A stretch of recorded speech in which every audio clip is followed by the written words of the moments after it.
will answer the exercises from last time. All right. Okay. Ano na lang, either, ano, paano ba? Okay. Type na lang. Type your answers. Okay, type your answers. Number 1.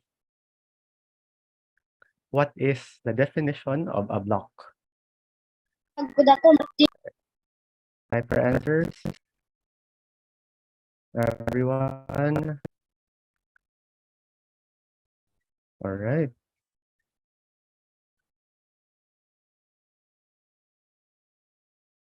Okay.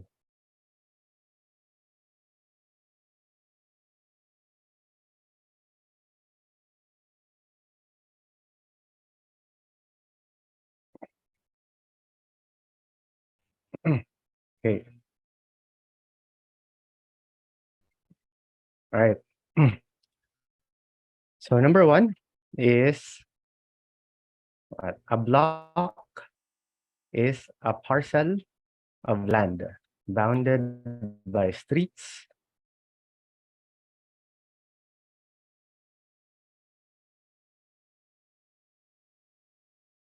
right? Next number 2. What is dwelling unit? A building surrounded by yards, a structure used for residence, or a unit with independent access. What is a dwelling unit?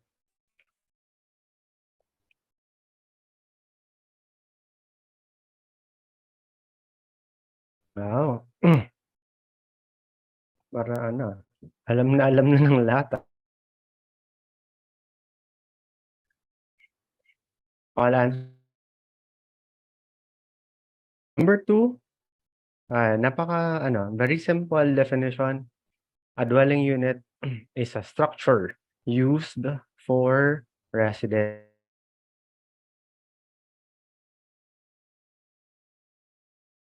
If it doesn't have multiple rooms, if it doesn't have an independent access, as long as it is used for residence, it is a dwelling unit.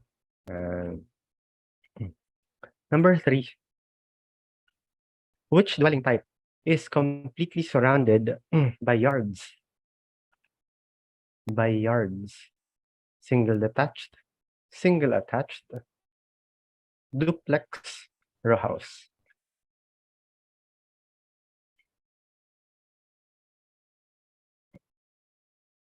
Okay. Completely surrounded by yards.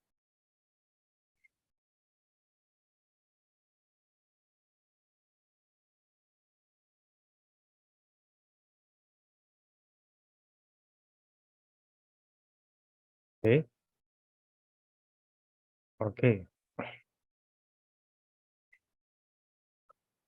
Pag sinabing surrounded by yards, meaning may space. May space. Before a wall. So the answer for number 3 is single detached.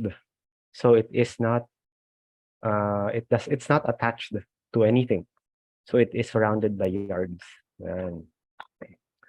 Number 4.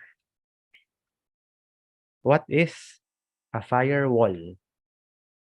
What is a firewall? Wall that separates a building into different sections, a wall that resists the spread of fire, a wall with a height of 1 millimeter, or a wall that connects different dwelling units. Okay, so you got it, most of you, all of you actually. It's a wall that resists the spread of fire. Number 5, which dwelling type?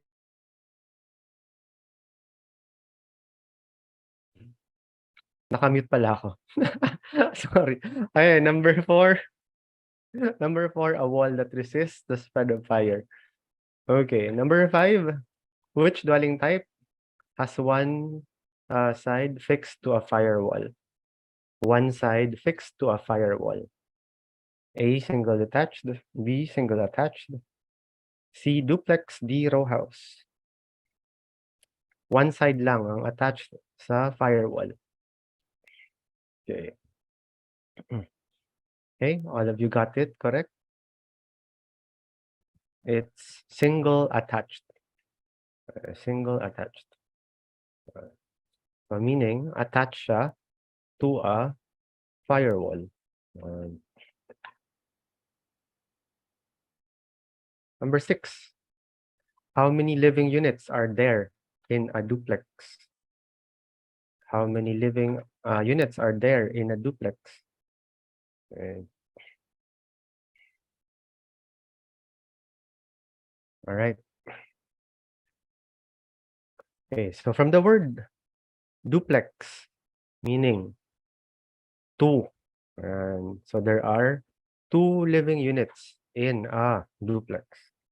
Number 7.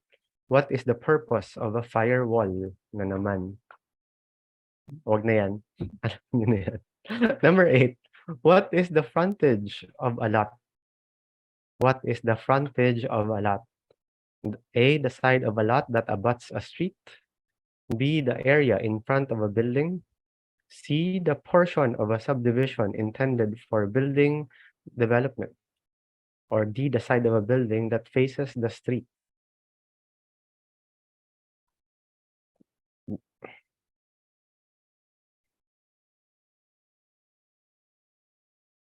Okay, answers in. Okay.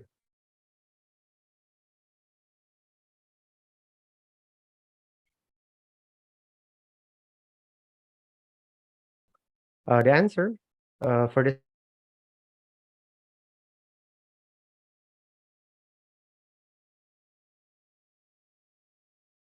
letter A is the verbatim answer from PD 957. Yan. So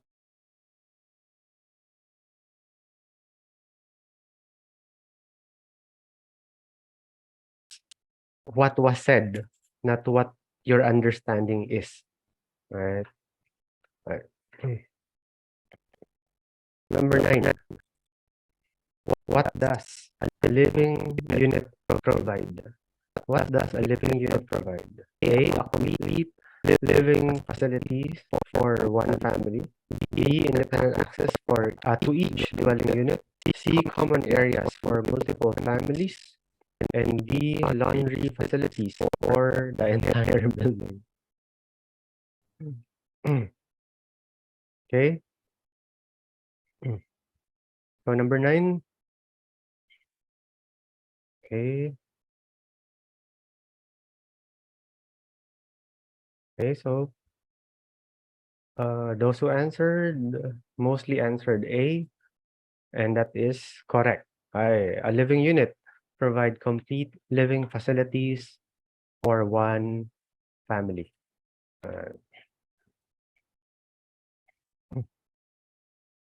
Finally, number 10. What is a lot? What is a lot? So a subdivision for building development, a dwelling unit with independent access, a structure used for residence, or D, a parcel of land intended for building development.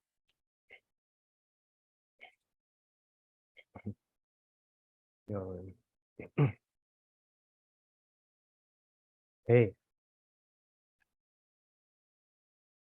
Okay, so everyone answered D, a parcel of land intended for building development. Good job. All right. So, let's move on. So that concluded PD 957. Can someone tell me the full title of PD 957?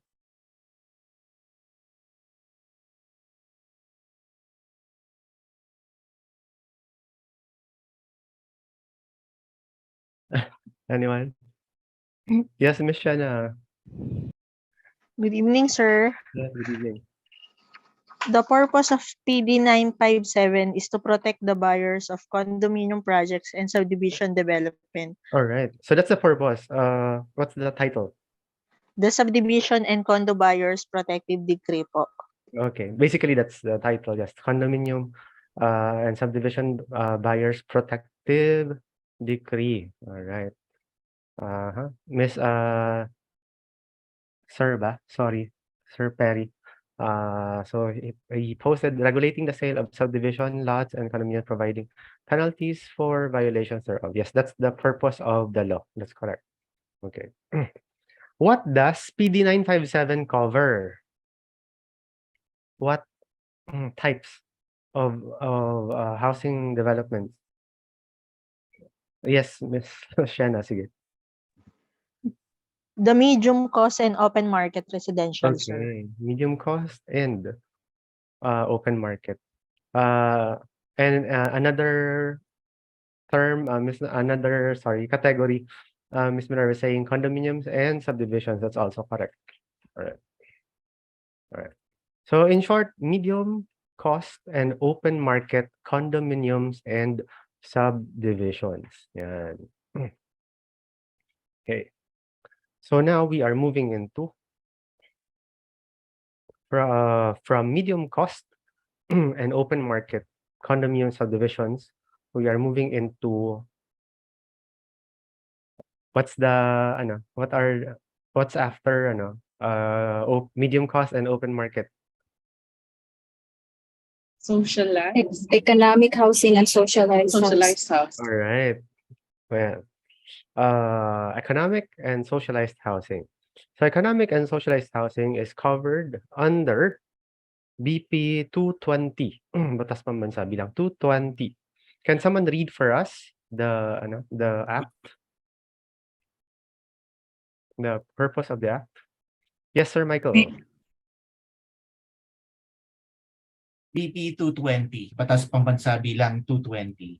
An act authorizing the Ministry of Human Settlement to establish and promulgate different levels of standards and technical requirement for economic housing projects in urban and rural areas for those provided under PD 957, PD 1216, PD 1096, and PD 1185. All right.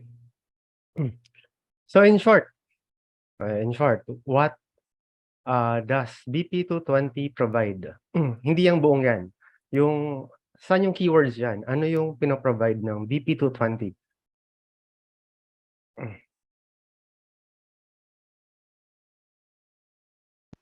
Standards and technical requirements Correct. for Alright. economic Yes. housing projects. Yeah, that's it. Standards and technical requirements. Okay, for economic housing, which includes socialized housing. All right. So it says here in both urban and rural areas. Urban and rural areas. So you mean to say merong socialized housing sa NCR? Meron ba?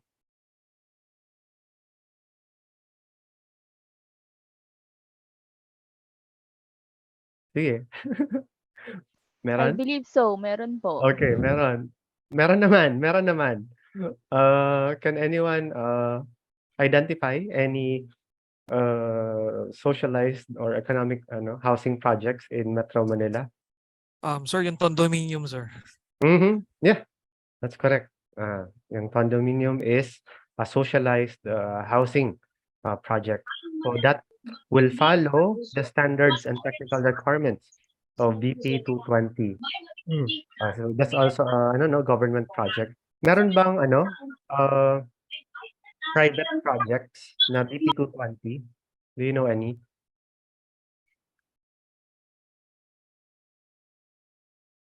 Okay, Sir Perry is saying LGU housing, yes. Tenements.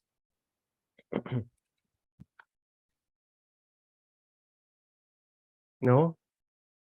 Okay. Siguro, actually hindi rin ako masyadong sure doon sa isa. pero correct me and perhaps we can research together. Yung DECA, isn't that economic? Sa Tondo, Condo? sir, meron. Deca Yes. Homes. I think that's economic condo. Economic. Opo. Oo, yes. Yun. Yan. Okay. Yung Bliss, yes. Yung Bliss ni kay Marcos pa yan. Sa Mayupi, no? Ay, sa Diliman. Ay, UP Bliss. Sir Yung likod ng Marcos. SM, sir. Oo. Yan. That is economic housing, yes. Sir GK.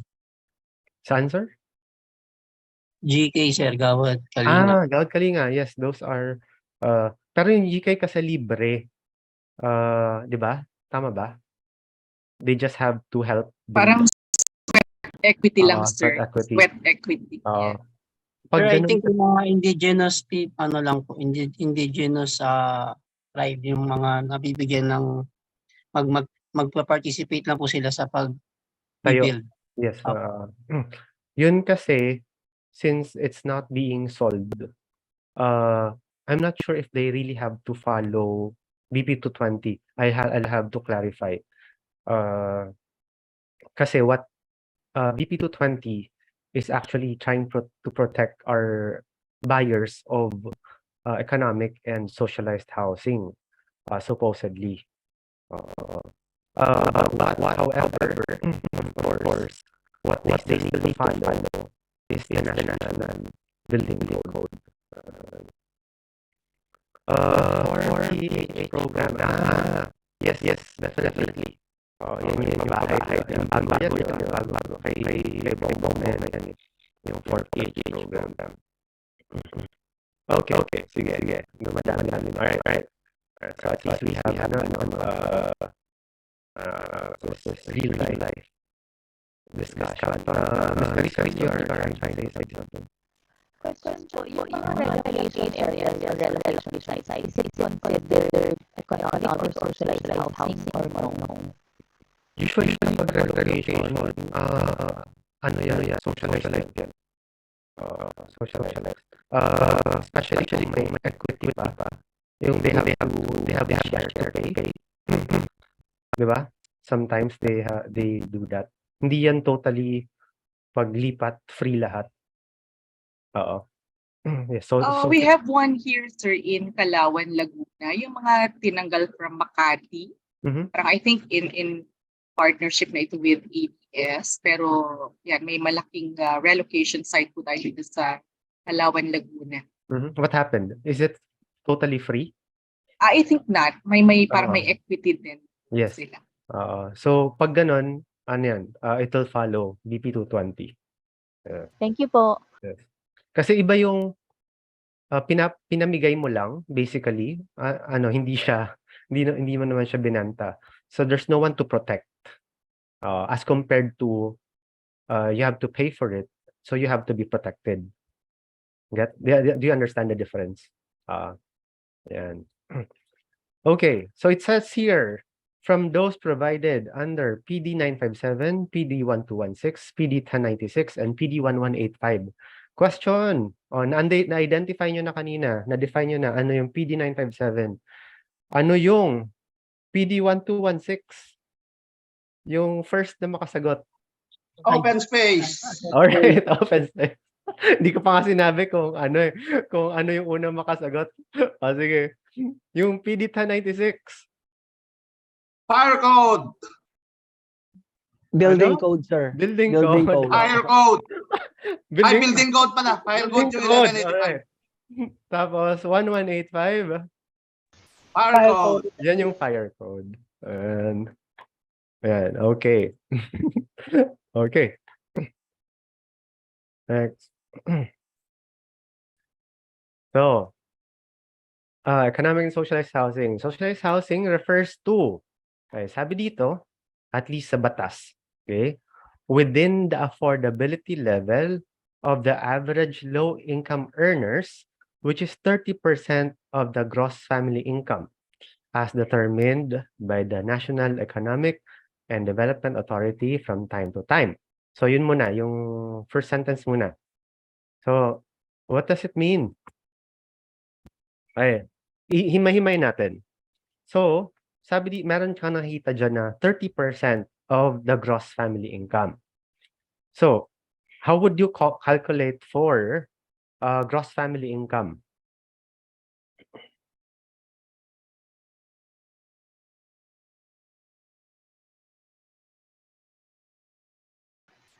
Sir, hindi po ba yun yung cumulative income of the whole family, including the mother, the father, or any other sons and daughters who are earning income less taxes? Okay. Basically tama ka na. Although hindi kina-count generally yung income ng anak. So yung husband and wife. Yan, husband and wife. So yung income daw ng husband and wife, yung 30% nun, 30% nun, pwedeng ibayad sa paghulog sa isang socialized housing. You understand? Yung 30% daw ng gross family income kayang ipangbayad sa socialized housing. So siyempre iba-iba naman, nag-iiba-iba naman yung yung income from time to time, from year to year, from 10 years to the next 10 years, from 10 years ago to the next 10 years. So ang nagdedetermine niyan ay ang NEDA, National Economic and Development Authority. Right. So that's why sometimes if you might see ads, mga socialized housing, magkano yung mga hulog per month? Nakikita niyo ba yung ads nun? Sometimes, mga 2,000, 3,000? yes, oo, gano'n. Wala na yatang 2,000 pero mga 2,800 nakita kong lowest recently. So, mga 3,000, 3,500, gano'n. Right. So, kung tama yun, let's say 3,000, let's say 3,500 yung mataas. Let's say 4,000 na. 4,000 kung 30% daw yung 4,000, magkano yung income ng family? So, 4,000 mga 16,000, tama ba? Oo, mga gano'n. Ayun. So, gano'n yung calculation nila. Yan. Alright. So, it also refers to government-initiated sites and service development and construction of economic and socialized housing projects in depressed areas. Yan. So, sabi nga dito, kapag government ang nag-initiate ng development and construction, kasama rin siya na sa BP 220. Okay. Next, someone read. Ano daw yung pinoprovide ng BP 220? I'll read po. Sige po. Standards and technical requirements. The new standards and technical requirements to be established shall provide for environmental ecology, hygiene and cleanliness, physical, cultural, and spiritual development and public safety, and may vary in its region, province, or city depending on the availability of indigenous materials for building construction and other relevant factors. All right. Thank you. Thank you so much. So, provide for what? Environmental protection, hygiene and cleanliness, physical, cultural, and spiritual development, and public safety. So, in short, no, even if it is just socialized housing, no, the government is trying to keep the standard of living acceptable and appropriate. So hindi ibig sabihin na mura yung housing, no, na it's no longer protected. So it still tries to what? To keep up with the standards of living. Right. So ang maganda pa dito, sabi dito, no? Depending on the availability of indigenous materials for building construction and other relevant factors. Alright. So, although hindi ko pa ito nakikita na nangyayari, pero they are giving a possible leeway na where if merong indigenous materials that could be used, no, that can be considered. Yan. So although I haven't seen that, pero sige, it's there in the law. Right. Scope of application. Someone read first sentence only.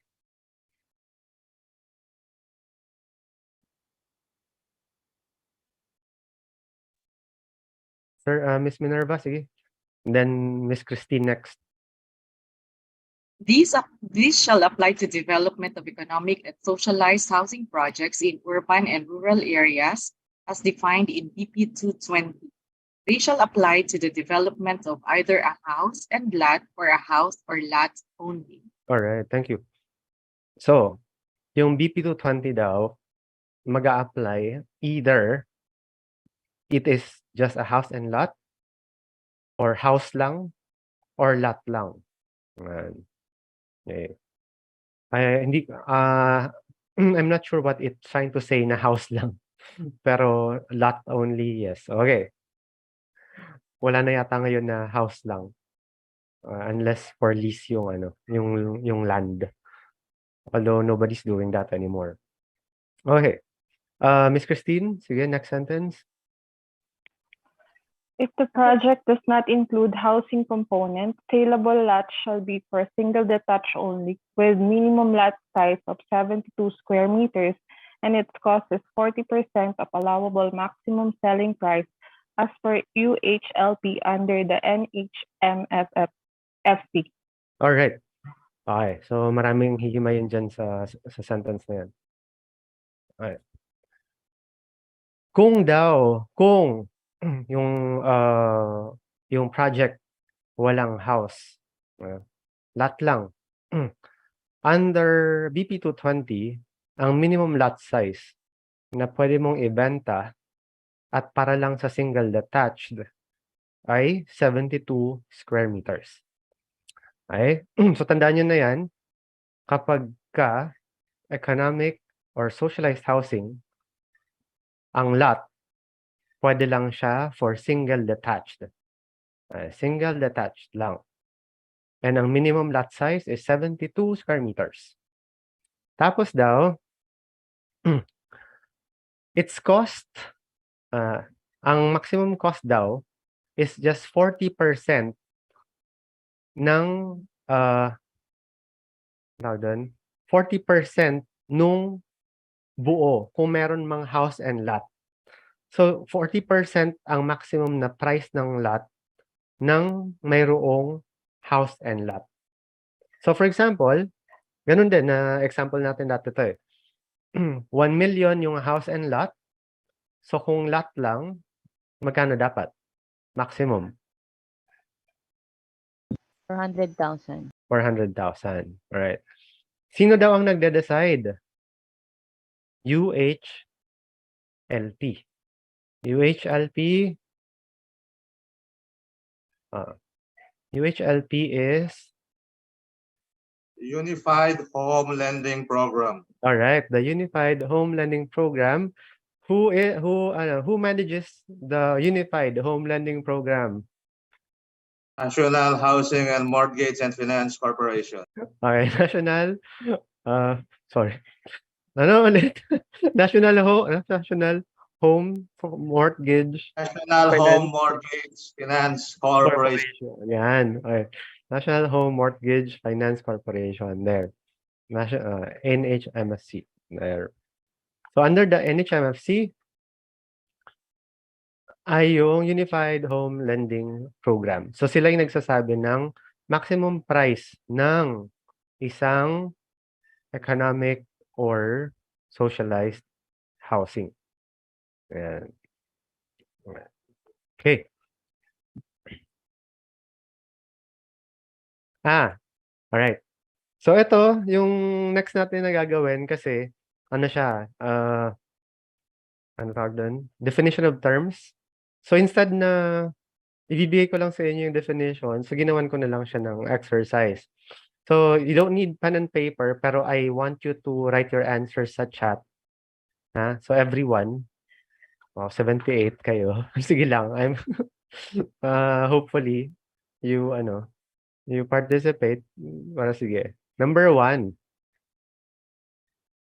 Okay, number 1. What is cluster housing? What is cluster housing? A single family detached dwelling containing 3 or more separate living units grouped closely together.